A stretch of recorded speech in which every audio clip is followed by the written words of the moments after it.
Welcome to Acme Classes Simply Economics, a one-stop channel wherein all your doubts and queries relating to class 11th and 12th economics shall be resolved in the most simplistic manner. This is a 7-part series dealing with money and banking, excessive efficient demand, fiscal policy, monetary policy, the entire works. Whereas this part 7 of this series of 7 videos deals with credit creation by the banking system. So, how does the banking system create credit? Before we even go ahead and start understanding the workings of the credit creation system by the banking system, let's understand a few concepts.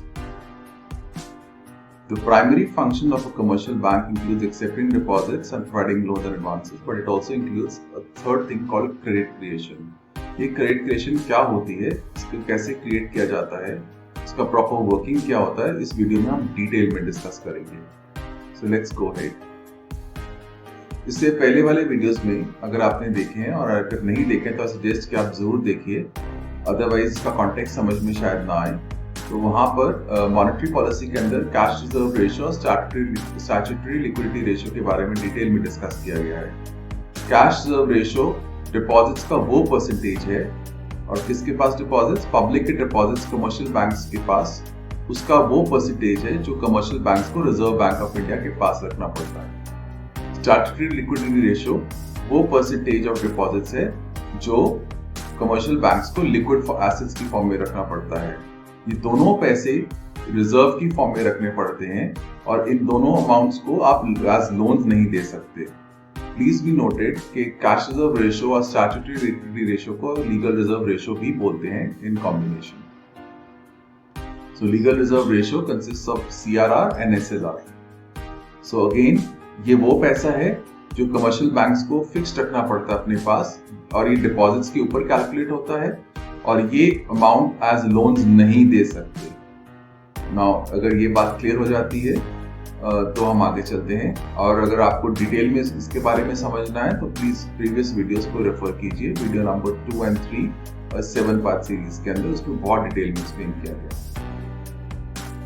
For example, तो इसका example लेते हैं. तो अगर हम public banking system के अंदर 1000 rupees के डिपॉजिट्स करती है, तो कमर्शियल बैंक के पास टोटल डिपॉजिट्स जो क्रिएट होते हैं वो 1000 रुपीज के डिपॉजिट्स क्रिएट होते हैं. और मान लीजिए कैश रिजर्व रेशियो इज 5%. तो कमर्शियल बैंक को रिजर्व बैंक ऑफ इंडिया के पास इन 1000 रुपीज में से 50 रुपीज कैश रिजर्व रेशियो की फॉर्म में रखना पड़ेगा.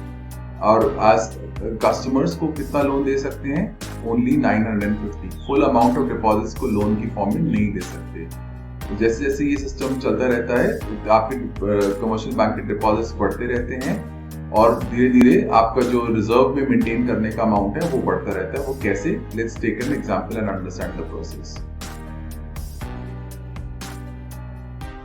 अब ये लीजिए, आपके पास balance sheet of a bank है. लेफ्ट साइड पे एसेट्स है, राइट साइड पे लायबिलिटीज है. लेट्स से ये बैंक अपना बिजनेस स्टार्ट करता है और 100 रुपीज की कैपिटल इन्वेस्ट करता है. तो कैपिटल इन्वेस्ट करने के बाद जर्नल एंट्री होती है cash account debited to capital account. So cash account debited asset है तो एसेट 100 से बढ़ जाएगा और लायबिलिटी कैपिटल 100 से बढ़ जाएगी. अब एसेट्स भी इक्वल है, लायबिलिटीज भी इक्वल है. लेट्स से इस बैंक में 1000 कॉइन्स को आके डिपॉजिट करता है. अब ये हम एक बैंक का एग्जांपल ले रहे हैं बिकॉज इसे समझना आसान होता है, बट अगर आप बैंकिंग सिस्टम को यूज करें तो भी कॉन्सेप्ट वही है, चेंज नहीं होगा. बिकॉज उस टाइम हम उसको बैंकिंग सिस्टम के पॉइंट ऑफ व्यू से सोचते हैं, सारे बैंक्स को कलेक्टिवली वन बैंक के पॉइंट ऑफ व्यू से सोचते हैं, तब भी इफेक्ट यही रहेगा. For simple understanding, let us assume कि यहाँ पर हम एक बैंक की बात कर रहे हैं और मान लीजिए पूरी इकोनॉमी में एक ही बैंक है. तो मान लीजिए अब किसी ने 1000 कॉइन्स को डिपॉजिट कर दिया इस बैंक के अंदर और हमारा लीगल रिजर्व रेशियो इज 10%. तो लीगल रिजर्व रेशियो बीइंग 10%, और दैट मींस 1000 कॉइन्स के डिपॉजिट्स के बदले 100 कॉइन्स हमें इस कमर्शियल बैंक को रिजर्व बैंक ऑफ इंडिया के पास रखने पड़ेंगे या सेंट्रल बैंक के पास रखने पड़ेंगे या अपने पास लिक्विड फॉर्म में रखने पड़ेंगे. लीगल रिजर्व रेशियो के अंदर अगर आपको याद होगा 2 रेशियोज आती हैं, CRR और SLR. तो जो कमर्शियल बैंक है पूरा का पूरा 1000 डिपॉजिट आपको लोन की फॉर्म में नहीं दे सकता आगे. उसको 1000 का कुछ परसेंटेज, दैट इज 10% अगर हम अज्यूम कर रहे हैं, तो 10% जो है लीगल रिजर्व रेशो, उसका 10% आपको रिजर्व फॉर्म में रखना पड़ेगा। दैट मीन्स 1000 में से 100 रिजर्व में रखा और 900 लोन दिया। मान लीजिए ये लोन दिया किसी इंडस्ट्रियल प्रोजेक्ट के लिए। इंडस्ट्रियल प्रोजेक्ट ने लगने के लिए वर्कर्स एम्प्लॉय किए, आपको सेटअप करना पड़ा, इंफ्रास्ट्रक्चर डेवलप करना पड़ा, बिल्डिंग खड़ी करनी पड़ी। एज अ रिजल्ट इस इंडस्ट्रियल प्रोजेक्ट को सेटअप करने के लिए 900 कॉइन्स का खर्चा हो गया। अब वो 900 कॉइन्स का जो खर्चा है किसी ना किसी की तो इनकम है। इस केस में उन वर्कर्स की इनकम है जिन्होंने उस इंडस्ट्रियल प्रोजेक्ट को स्टार्ट करने में हेल्प किया, कंस्ट्रक्ट करने में हेल्प किया, बिल्डिंग खड़ी करने में हेल्प किया।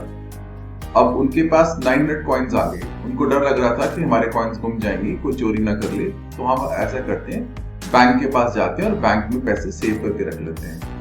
तो क्योंकि एक ही बैंक है पूरी इकोनॉमी में अज्यूम किया हमने, या एक ही बैंक या बैंकिंग सिस्टम को एक ही मान के चलते हैं, सो ये लोग जाते हैं बैंक के पास दोबारा से और 900 रुपीज के पैसे जो उनको कॉइन्स मिले थे, 900 कॉइन्स, वो जाके डिपॉजिट कर देते हैं।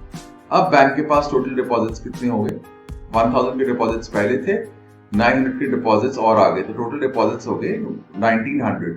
अब लीगल रिजर्व रेशो कहते हैं कि 10% ऑफ डिपॉजिट्स आपको रिजर्व की फॉर्म में रखने हैं। तो 1900 का 10% मतलब 190। 190 में से 100 रुपीज के रिजर्व आप ऑलरेडी क्रिएट कर चुके, तो और रिजर्व कितना क्रिएट करने की जरूरत पड़ेगी? The answer to that question is 90 rupees. क्यों? 1900 के डिपॉजिट्स हैं, 1900 का 10% 190 होता है। 190 में से 100 का डिपॉजिट आप ऑलरेडी क्रिएट कर चुके थे पहले, और 90 का और डिपॉजिट क्रिएट करना बाकी है। तो आप 900 में से 90 निकालेंगे और रिजर्व में रख देंगे, और जो रिमेनिंग 810 है फिर लोन की फॉर्म में देंगे। वो जैसे पिछले एग्जांपल में लोन की फॉर्म में किसी प्रोजेक्ट पे पैसा लगाने के लिए दिया, वो वर्कर्स को मिला, वो वर्कर्स ने दोबारा आके बैंक में जाके डिपॉजिट कर दिया और एक न्यू डिपॉजिट क्रिएट किया 810 का। अब 810 की न्यू डिपॉजिट्स के बाद हमारे पास टोटल 3 डिपॉजिट्स क्रिएट हो जाते हैं, 1000, 900 एंड 810। टोटल डिपॉजिट्स हमारे बैंक के अंदर आ जाते हैं 2710। अब 2710 के डिपॉजिट्स अगर क्रिएट होते हैं और लीगल रिजर्व रेशो 10% है, तो as per the legal reserve ratio हमको 271 के रिजर्व्स क्रिएट करने पड़ेंगे। ऑलरेडी हमारे 2 रिजर्व्स पहले ही क्रिएटेड हैं 100 और 90 की। दैट मींस 81 की और रिजर्व्स क्रिएट करने की कैपेसिटी हम रखते हैं। तो 810 में से 81 निकालेंगे और जो रिमेनिंग अमाउंट होगी वो लोन की फॉर्म में दे देंगे, और इस तरह से साइकिल चलता ही रहेगा। अब कब तक चलेगा इसको समझने के लिए ये नेक्स्ट स्लाइड देखें। सो फर्स्ट टाइम डिपॉजिट्स 100 थे, 1000 कॉइन्स थे, 1000 कॉइन्स लीगल रिजर्व रेशो 10%, तो हमने रिजर्व्स बनाई 100 की और लोन दिया 900 का। 900 किसी ना किसी की इनकम थी, उसने फिर डिपॉजिट क्रिएट किया, उसका टोटल डिपॉजिट्स बन गए 1900। 100 के रिजर्व्स ऑलरेडी क्रिएटेड थे, तो 10% और रिजर्व का क्रिएशन किया, और हमारे पास लोनेबल अमाउंट थी 810। फिर 810 घूम के वापस आए, 81 रिजर्व रखा, फिर वापस आगे लोन की फॉर्म में दिया 729। ऐसे करते गए जब तक ये खत्म नहीं होता। और अगर हम एक्सेल स्प्रेडशीट में इसका फॉर्मूला कैलकुलेट करें और सारी कैलकुलेशंस करें, तो 372nd लाइन के अंदर जाके ये कैलकुलेशन जीरो हो जाती है। दैट मीन्स सारा का सारा पैसा रिजर्व में ट्रांसफर हो जाता है। अगर देखें कि इनिशियल कॉइन तो 1000 ही घूम रहे हैं बार बार, बट हर बार कुछ ना कुछ अमाउंट रिजर्व में जाती जा रही है और लोनेबल अमाउंट कम होती जा रही है। अल्टीमेटली रिजर्व्स जाकर 1000 पे जाकर रुक जाएंगे और लोनेबल अमाउंट जीरो, जो लोन आगे दे सकते हैं अल्टीमेटली वो पैसा बचेगा नहीं आगे देने के लिए, बिकॉज सारा का सारा पैसा रिजर्व में ट्रांसफर हो जाएगा। तो after everything is completed and calculated till the end process, till the last step, हम देखते हैं कि टोटल डिपॉजिट्स जो क्रिएट होते हैं 1000 ओरिजिनल डिपॉजिट था और वही 1000 कॉइन्स बार बार घूमते रहे हैं, but they ended up creating the total deposits of 10,000 rupees और कॉइन्स, whereas रिजर्व्स में अल्टीमेटली 1000 के 1000 कॉइन्स चले जाते हैं और लोनेबल अमाउंट 9000 क्रिएट हो जाती है। इसका मतलब कि अगर LRR 10% है और इनिशियल डिपॉजिट 10,000 है, तो आपके टोटल डिपॉजिट्स जो बैंकिंग सिस्टम में क्रिएट होंगे, क्या 10,000 रुपीज आपके एक्चुअल में पैसा घूम रहा है? 10,000 रुपीज के एक्चुअल कॉइन्स घूम रहे हैं 10,000 रुपीज के? Absolutely not. वही 1000 कॉइन्स घूमी जा रहे हैं और बार बार न्यू डिपॉजिट्स क्रिएट कर रहे हैं। तो 1000 कॉइन्स के कहां तक डिपॉजिट्स क्रिएट कर पाएंगे? 10,000 तक, अगर LRR लीगल रिजर्व रेशो 10% है। तो यहाँ से एक फॉर्मूला डराइव होता है। वो फॉर्मूला क्या है? Money multiplier is 1 upon the legal reserve ratio. In other words, money multiplier or credit creation is equal to 1 upon LRR. 1 upon LRR means 1 upon 10%. 1 upon 10% means 1 upon 10 upon 100. 1 upon 10 upon 100 को करेंगे solve तो 100 upon 10 आ जाएगा, which will make it equal to 10 times. तो अगर हम देखें कि अगर लीगल रिजर्व रेशियो 10% है तो डिपॉजिट्स का 10 टाइम्स न्यू डिपॉजिट्स क्रिएट होंगे, और वो एक्चुअली में ट्रू है। ये एक्चुअल एक्सेल कैलकुलेशन है, नॉट पच्ड अप। सो अगर आप देखें LRR 10% है तो क्रेडिट मल्टीप्लायर और credit creation is equal to money multiplier is equal to 1 upon LRR। 1 upon LRR means 1 upon 10 upon 100, which makes it, अगर आप कैलकुलेट करेंगे 10 times। सो अब डिपॉजिट्स, इनिशियल डिपॉजिट्स 1000 कॉइन्स के क्रिएट किए गए थे, स्टार्ट किए गए थे, तो 1000 डिपॉजिट से 10,000 के डिपॉजिट्स क्रिएट होंगे, एंड अल्टीमेटली ये प्रोसेस तब तक चलता रहेगा जब तक सारे के सारे पैसे रिजर्व में ट्रांसफर नहीं हो जाते। और जैसे ही ये 1000 पहुंचेगा तो आपके पास देने के लिए कोई पैसे नहीं होंगे, बिकॉज एक्चुअल में तो 1000 कॉइन्स ही सर्कुलेट कर रहे हैं बार। जैसे ही 1000 कॉइन्स रिजर्व में ट्रांसफर हो जाएंगे तो you will not have any money to give, and by you I mean commercial banks will not have any money to give out as loans, and ये प्रोसेस आके रुक जाएगा। विद दिस we come to an end of this video number 7, dealing with credit creation by the banking system. These are the list of videos. Links for all of these videos will be given in the description below. If you've not seen these videos, kindly do so. And it's a humble request, kindly look at these videos in a sequential manner.